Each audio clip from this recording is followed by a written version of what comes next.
Well, the first quarter index is much more positive than the fourth quarter of 2011 index, and that's obviously a good thing. Portends higher levels in virtually every category, including, most importantly, sales, profits, capital expenditures, and hiring. So there's quite a bit of enthusiasm being exhibited in this survey.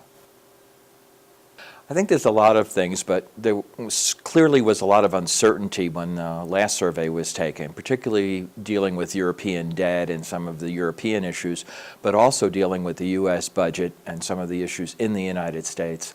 And while those haven't gotten complete clarity yet by any means, at least they've gotten a little bit better. And that uncertainty has really been mitigated. And so with the mitigation of the uncertainty, we have people feeling a little bit better about the future. So we look at the U.S. economy. There are a couple of things of note. Colorado employers or businesses that respond to our survey think the U.S. is in an expansion mode overall and has a sustained recovery. And that's clearly positive, and positive not just for the national economy, but positive for its linkages to the Colorado economy. Our view is the fourth quarter GDP, when released, will be quite strong, and that's going to continue into the first part of 2012. So we expect, while not huge growth in 2012, GDP growth up in the 2.5% range or more. Again, a slow, steady recovery in the economy, which will lead to employment growth nationally and employment growth in Colorado.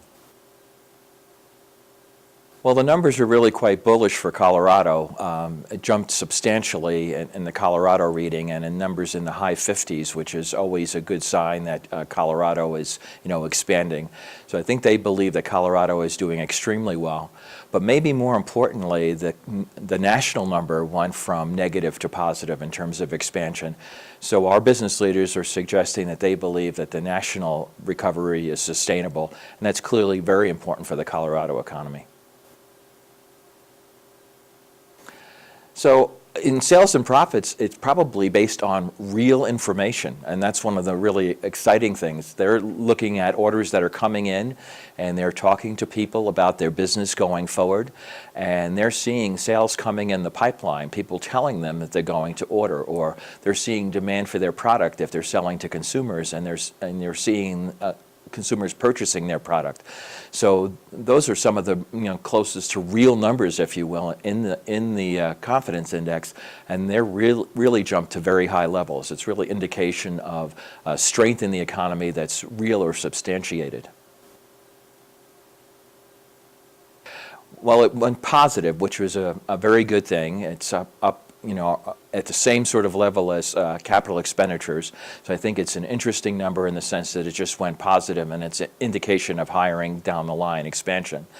But the big comparison, if you look at the micro data underlying this number, is the difference between the last quarter's index and this quarter's index. A full 30% of the respondents said they were going to hire in the coming quarter, and last quarter it was around 16%. So double the number suggested that they were going to hire. And then there's a very large number in the middle, like 46%, that say no change.